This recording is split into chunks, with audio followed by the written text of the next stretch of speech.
And now we're going to move on to the next part, which is firstly separating the game code from this initialization code, and then passing the memory to the game code.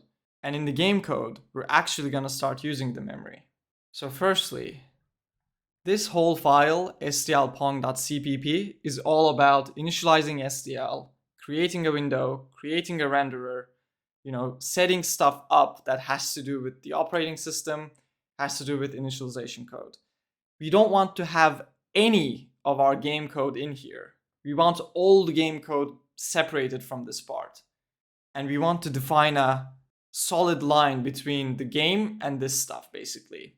And currently, we don't have much in here in terms of game code. We only have this test rectangle that we created for debugging, for the demo. So that's basically going to be the only thing today we transfer to the game code. So let's start by actually creating a new file. And I'm going to call this one pong.cpp. Oops, not that one. Okay, let's actually first create pong.h. And then let's create pong.cpp. And in pong.cpp, we can include pong.h. Great. So before we continue, I want to talk about build systems for a moment.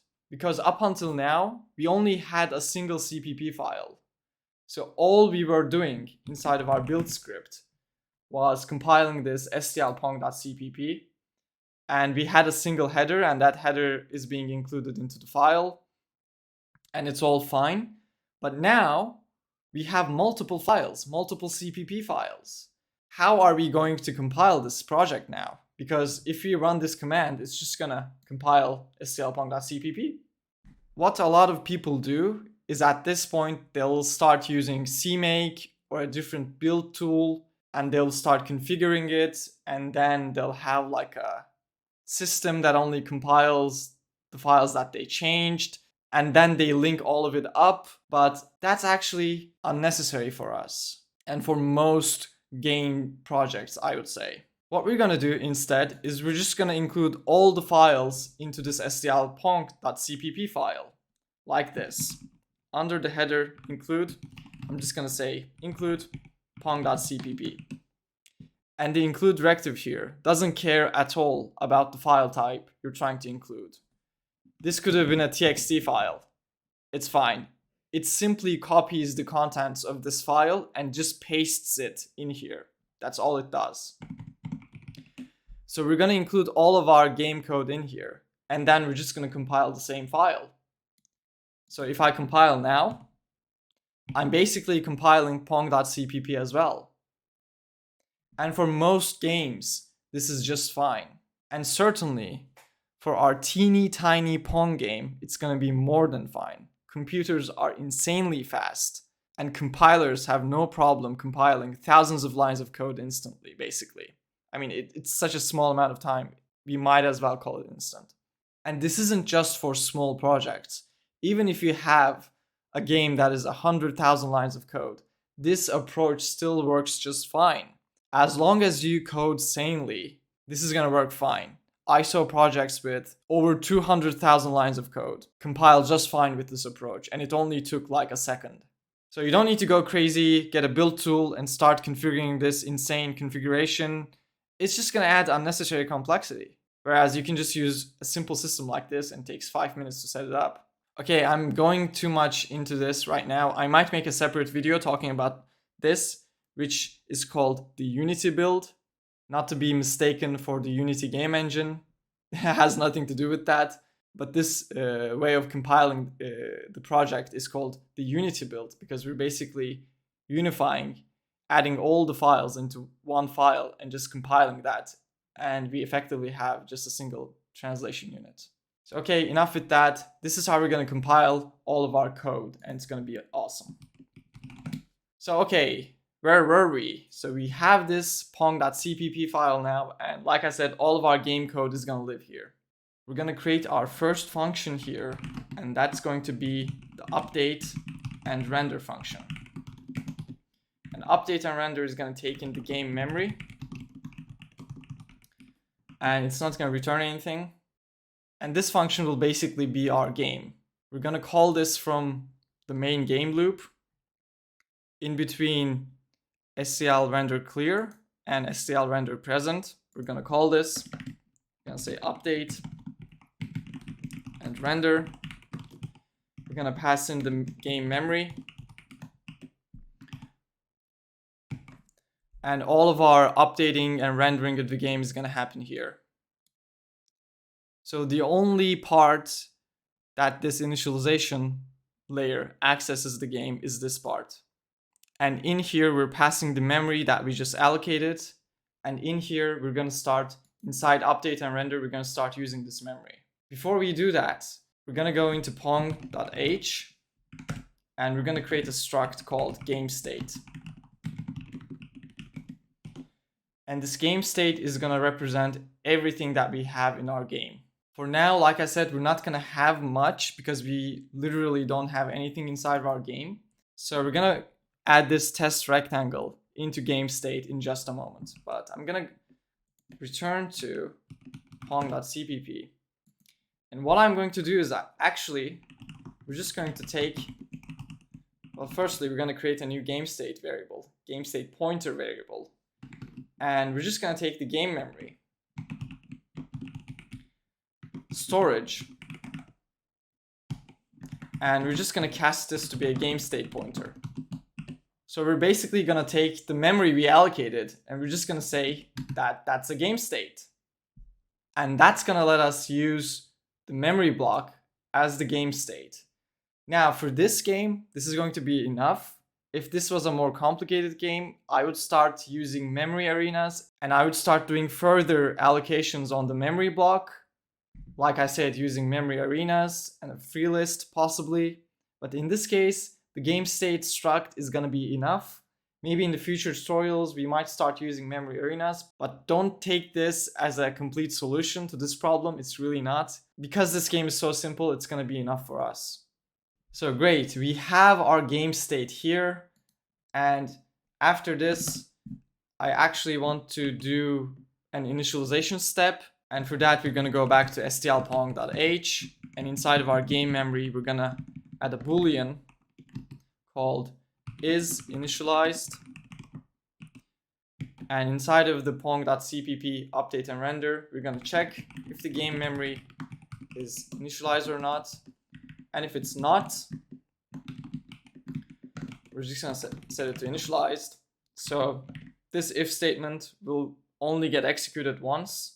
And that's basically the first time we run the game, the first loop. And in here, we're just gonna do all of our game-related initialization. Great, so this is starting to take some shape. So this is basically the skeleton of what we're gonna use.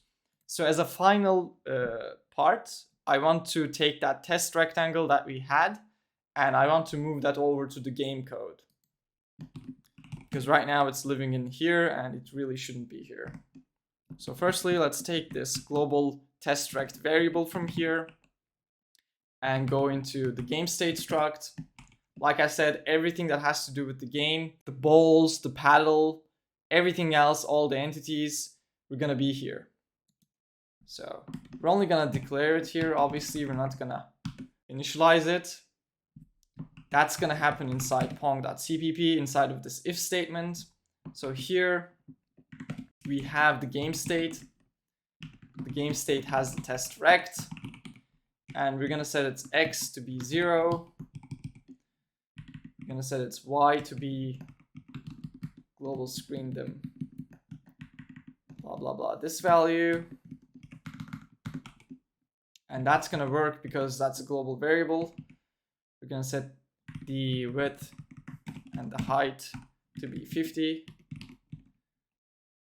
And that's going to be all the initialization for the test rect. Now we're getting a bunch of compile errors because we have to go back into the main game loop. Here we're trying to update the x position of the test rect. Let's take this out from here and let's put it inside update and render.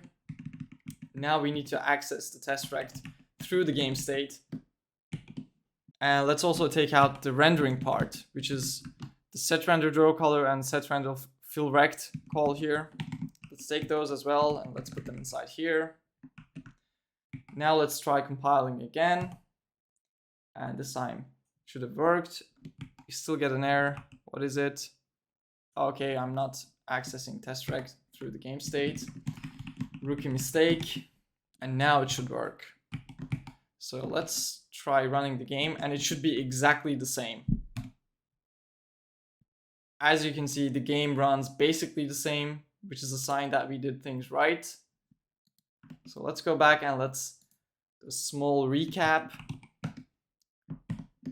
So inside of our SDL Pong.cpp file, what we did is first we created the game memory struct. And in this struct, we have the memory size and the memory pointer. Before we entered the main game loop, we're creating a game memory struct, we're setting its size, we're allocating the memory, and then we're setting the memory to be all zeros. And if that worked, we're starting the main game loop. And in the main game loop, we no longer have any game code. In fact, in this file, we no longer have any game-related code. We carried all that stuff to this Pong.cpp file. And from the main game loop, we're calling the update and render function. And to the update and render function, we're passing the game memory. And that game memory is taken and it's being cast to a game state struct, which is a struct that we're going to use to store our game elements, basically. And for now, we only have a test rectangle here. And inside of game update and render, we're doing some initialization. We're initializing the test rectangle here. And then inside of basically the loop part of this, we're updating its X position, and then we're drawing it to the screen. And finally, back in our SDL Pong CPP at the top, we're including Pong.cpp. And from now on, as we add more files, we're just going to add them here or here inside of Pong.cpp. We might also add them here. In any case, they're all going to get included into SDL Pong.cpp, and that's going to be the only file we're going to compile, and that's called a Unity build.